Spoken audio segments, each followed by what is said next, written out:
നിങ്ങളൊന്നും ഇറങ്ങണ്ട, ദിയമോൾക്ക് നാണാവും.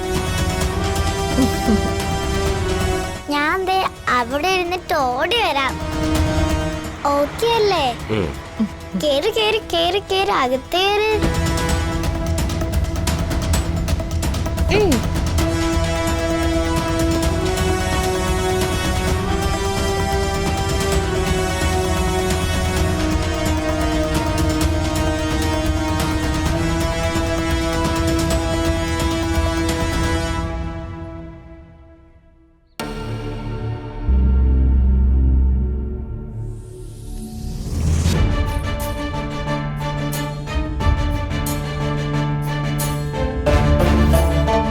ജഗ, എനിക്ക് എന്റെ മോളെ വേണം.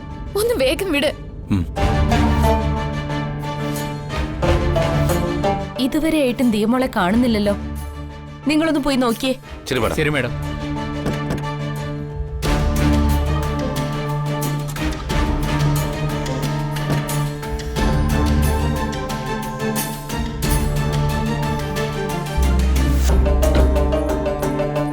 മേഡം, ദേവൾ ഓടുന്നു. പിടിക്കവളെ. ശരി.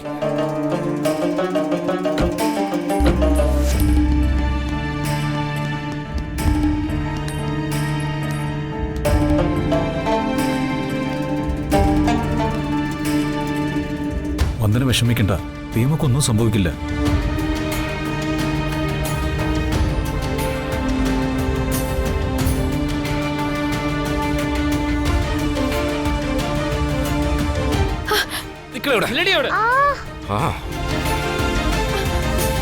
ജഗ, എന്റെ മോള്. അയ്യോ, എന്നെ വിട്. എവിടേക്കാ നീ ഓടുന്നേ?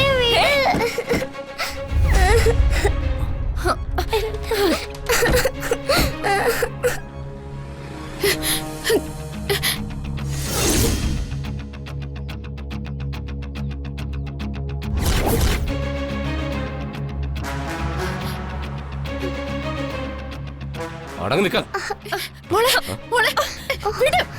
വേണ്ട, ദിയമോളെ ഇങ്ങി വിട്ടേക്ക്. ഇല്ല, എന്റെ മോളെ ഞാൻ ആർക്കും തരില്ല. എന്ത് അവകാശത്തിന്റെ പേരിൽ? ദിയ എന്റെ ചേട്ടന്റെ മോളാ. എന്റെ ചേട്ടന്റെ രക്തം. ഇവളെ എനിക്ക് വേണം. സമ്പത്തെല്ലാം എഴുതി വാങ്ങി ദിയയുടെ മേലുള്ള അവകാശം എല്ലാം എനിക്ക് എഴുതി തന്നപ്പോ ഏട്ടന്റെ മോളായിരുന്നു ദിയ എന്ന് ഓർത്തില്ല അല്ലേ? ഛീ, നിർത്തടി. അന്ന് നീ ഒറ്റത്തടിയായിരുന്നു. എന്റെ കുഞ്ഞിനെ സംരക്ഷിക്കുമെന്ന് ഞാൻ കരുതി. ഇപ്പോ കണ്ണി കണ്ടവനെ കല്യാണം കഴിച്ച് നീ നിന്റെ ജീവിതം തേടി പോയില്ലേ? അതോടെ എല്ലാ എഗ്രിമെന്റും തീർന്നു. രാഖി, വേണ്ട. വയസ്സായ തന്തയും തള്ളയും ഏൽപ്പിച്ചിട്ട് സ്വന്തം ലൈഫ് അന്വേഷിച്ചിട്ട് പോയാൽ നിനക്ക് ഇനി ദിയമോളെ തരില്ല. നാളെ നിനക്ക് ഇവനും ഒരു കുഞ്ഞു ജനിച്ചാ നീ ചിലപ്പോ ഇവനുമായിട്ട് ചേർന്ന് ഈ കുഞ്ഞിനെ വിഷം കൊടുത്ത് കൊന്നാലോ?